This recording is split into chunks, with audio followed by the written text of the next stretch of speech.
मला भेट दिली आहे. मी आजमवाडीला भेट देण्याचं पहिलं कारण म्हणजे माजी सरपंच बालाजी नाना यांच्या पत्नीचं दुःखद निधन झालेलं होतं आणि त्या काळामध्ये मी त्यांचं सांत्वन करण्यासाठी येऊ शकलो नव्हतो, म्हणून मी आज सांत्वनाच्या निमित्तानं या ठिकाणी आले. आपण ह्या गावाचं रस्त्यासाठी सरपंचानं काही उपोषण केले आणि आपण त्यांच्याशी आज भेट झाली, त्याबद्दल काय बोलू? आता गावात आल्याच्या नंतर गावकऱ्यांनी सरपंचांनी गावातल्या रस्त्याच्या आणि इतर सुविधाच्या संदर्भामध्ये त्यांच्या अडचणी सांगितल्या. लोकप्रतिनिधी म्हणून माझं देखील काम आहे की त्यांच्या अडचणी समजावून घेणं आणि अडचणी सोडवणं. आता सरपंच साहेबांनी उपोषण काय केलं नाही या खोलामध्ये मी जाणार नाही. मला असं वाटतं की त्यांच्या उपोषणाचा जो निर्णय होता तो चुकीचा होता. उपोषणाच्या दरम्यान काही मंडळींनी यांना भेट दिली, पण त्यांना आता कोणी विचारित नाही. काँग्रेसवाल्यासारखी परिस्थिती झाली, पक्ष बुडायला लागलाय म्हणून बडबड करायला लागली. तसं त्यांचं अस्तित्व सगळं संपलेलं आहे. आता काही मंडळींनी इथं येऊन पालकमंत्र्याला फोन लावण्याचं नाटक केलं. आता पालकमंत्र्याला फोन लावून जर रस्ता करू शकता, मग पुतळ्यासाठी आंदोलन करायची काय गरज आहे? पुतळ्यासाठी मोर्चे आणायची काय गरज आहे? पालकमंत्र्याजवळ वजन खर्च करून पुतळ्याला पैसे आणू. पण ही वजन नसलेली मंडळी येऊन स्वतः वजनदार कसा होता हा दाखवायचा प्रयत्न या निमित्तानं झाला. सरपंचाने त्यांना संधी उपलब्ध करून दिली तर यायला जाय, त्याच्या मागचं एवढंच आहे, दुसरं काही नाही. गाव माझ्या मतदारसंघातलं आहे, गाव माझं आहे. गावच्या सुविधा करणं ही माझी जबाबदारी आहे.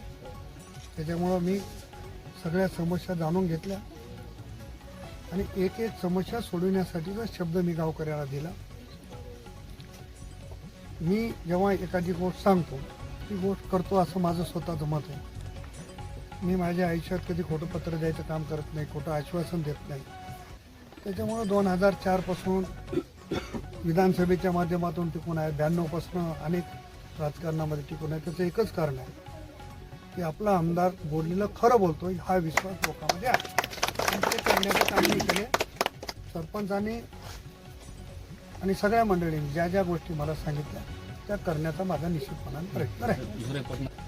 त्यानंतर बऱ्याच 1 तासानंतर चंद्रसेन पाटील यांनी उपोषण माघार घेण्यात विनंती केली असे सोशल मीडिया पोस्ट आहे. नेमकं उपोषण काय मागणीसाठी होती की काय राजकीय होतं? मी त्याच्या खोलात जाणारच.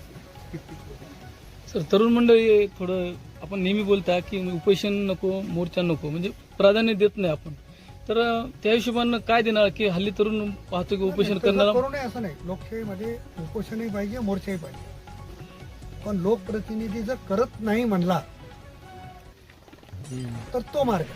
जर आपलं उपोषण न करता काम होणार असेल उपोषण करायची काय गरज? आजमवाडीच्या विकासासाठी आणि रस्त्याच्या विकासासाठी निधी जाहीर करायला मी आता माझ्यासोबत संबंधित विभागाचे अधिकारी आहेत. माझ्याकडे सरपंचांनी गावकऱ्याच्या वतीनं जे पत्र दिलं त्याच्यावर मी रिमार्क लिहून त्यांना दिलंय की तात्काळ अंदाजपत्र करून घ्या. ते अंदाजपत्र करतील. निधी त्याला किती लागेल मला माहीत नाही ना. एखाद्या कोटीमधलं काम नाही, कामाला पैसा जास्त लागणार आहे. त्याच्यामुळे ते अंदाजपत्रक तयार करतील आणि त्यांना पैसे आणून द्यायची जबाबदारी माहीत नाही. किती दिवसात मार्गी लागेल सर काम? मार्गी दिवसाचं नाही सांगता येईल. लोकांची थोडं तुमची भावना आणि प्रेम. भावना आहे, भावनेची कदर करूनच आलो मी आणि ते भावना पूर्ण करायसाठीच आलो.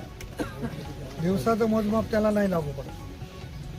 सरपंच, तुमची काय प्रतिक्रिया याबद्दल? साहेब आज तुमच्या गावात आले आणि तुम्ही उपोषण पण केलात आणि अनेक मंडळी तुमच्याकडे आले, तुम्हाला भेटले, पण त्याच्याचं सोल्युशन कोणी काढलं आणि तुम्ही ह्या साहेब आल्यानं त्यांच्या म्हटल्यावर तुम्ही समाधानी आहेत का? साहेबांनी संपूर्ण गावकऱ्यासमोर आम्हाला ज्या आमच्या मागण्या होत्या त्या मागण्या मान्य केल्या आहेत आणि तात्काळ सोडवण्याचं आश्वासन संपूर्ण गावकऱ्यांना दिले. साहेब निश्चित या आमच्या रस्त्याची मागणी असेल, शाळेची वर्गखोली त्यांनी जाहीर केले देतो म्हणून, इथे तर 2 अजून स्मशानभूमी असेल, असे प्रश्न आमचे साहेबांनी तात्काळ मार्गी लावा असं मला सर्व गावकऱ्यासमोर आश्वासित केले. त्यामुळे साहेब निश्चित आमचं हे काम मार्गी लावतील असं आम्हाला गावकऱ्याला खात्री आहे.